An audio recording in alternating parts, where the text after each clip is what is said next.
Plant oils are not a healthy alternative to saturated fat. By T. Colin Campbell, Ph.D. There seems to be a long-held, widespread belief that saturated fat causes bad health, especially heart disease, perhaps some cancers and other ailments. This belief has often been used to defend vegan and vegetarian diets. Unfortunately, this is a weak defense. Not only does this misguided argument illustrate the importance of relying on sound science for food and health recommendations, it undercuts the very important health message portraying the benefits of consuming whole, plant-based foods. Now, for some specifics. Saturated fat is much more common in animal-based foods, thus inferring to most people that this is a big reason why consumption of these foods should be minimized or avoided. This story became prominent in the 1950s to 1960s when comparing the health value of diets in the Mediterranean area with Western diets commonly used in the US and UK. Diets higher in saturated fat have been shown in many studies to be highly correlated with higher rates of heart disease and certain cancers. In contrast, polyunsaturated fats, PUFAs, mostly found in plants, if anything, is inversely correlated, more PUFA, less disease, and, as a consequence, have been considered healthier. So it went, down with saturated fat-laden butter and lard, up with plant oils. I remember well that phase playing out in the marketplace.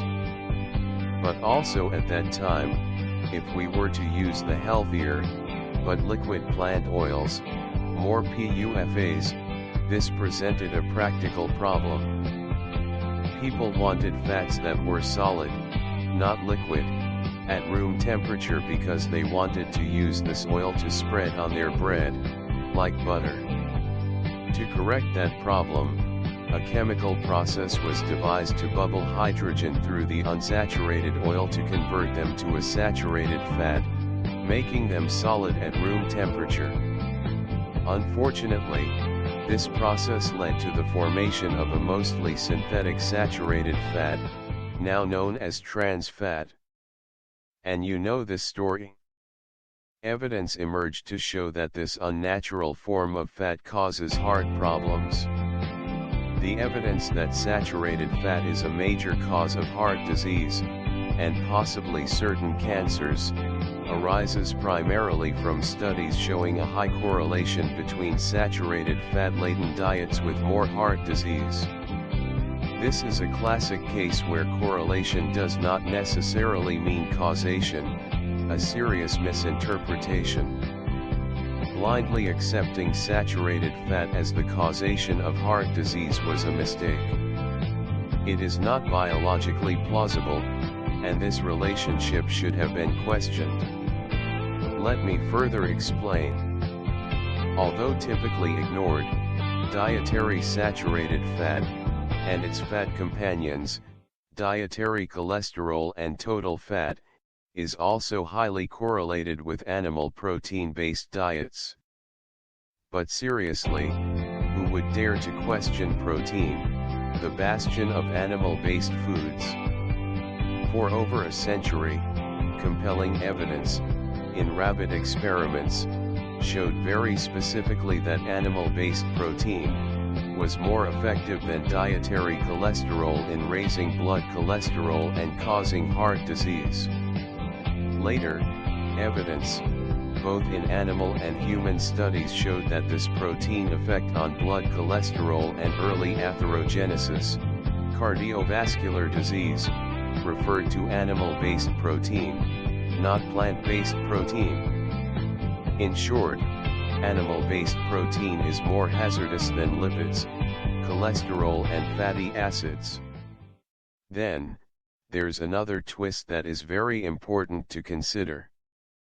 Unsaturated fat, PUFAs, are susceptible to tissue-damaging oxidation, and saturated fat is not.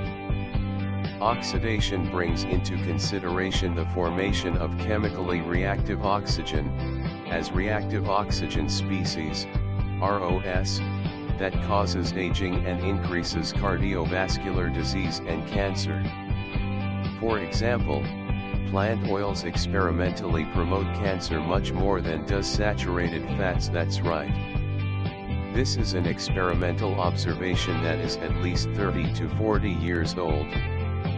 From a practical perspective, however, this mainly refers to added oils isolated from plant sources. It does not refer to the oil within those plant-based foods because plants contain lots of antioxidants to keep the tissue-damaging effects of ROS under control. In my opinion, this is a primary reason for avoiding consumption of added oils. Another reason for avoiding these oils is their contribution to total calorie intake, which displaces, in effect, the consumption of calorie-containing whole, plant-based foods. It should be emphasized, however, that excess saturated fat in the diet, although not causal, is a very good indicator of an unhealthy dietary practice. It indicates the dietary presence of saturated fat-laden, animal-based food, meat, milk, and eggs, and for many, the presence of added fats like saturated fat-laden butter and lard derived from milk and meat, respectively. It does not say that saturated fat is the cause of diseases promoted by these foods. Focusing on fat as the main culprit of an unhealthy diet is seriously misguided for a variety of reasons. It detracts from the health problems caused by animal-based foods, which primarily owe their unhealthy properties to their protein content far more than their content of lipids like cholesterol or saturated fat. Animal-based protein not only stimulates mechanisms, e.g., higher ROS, that lead to diseases like cancer and heart diseases, it also depresses mechanisms designed to protect us from those diseases. Increasing, in turn, the consumption of animal-based foods decreases the consumption of whole, plant-based foods that protect us from heart disease and cancer. If this recommendation is primarily tied to saturated fat, a false premise, it is much easier to discredit it, and this is in fact happening. Blaming the prohibition of animal-based food on a false saturated fat, or cholesterol or total fat, argument actually led to attempts over several decades to remove fat, especially saturated fat, from these foods as in skimmed milk and many other low-fat products and create a healthier alternative. Little or no health gain has been noted. Shifting to a healthier alternative to saturated fat, as with the use of plant oils, e.g., oleomargarine, and related synthetic products causes us to jump from the frying pans into the fire, almost literally, only to suffer more and die earlier. Falsely focusing on saturated fat as a health villain, a widely held view, allows food and health policy boards to make relatively useless propositions on a relatively trivial concern, thus diverting their attention away from what they ought to be doing. I have been concerned with this topic since the 1970s. To this day I cannot accept the saturated fat proposition.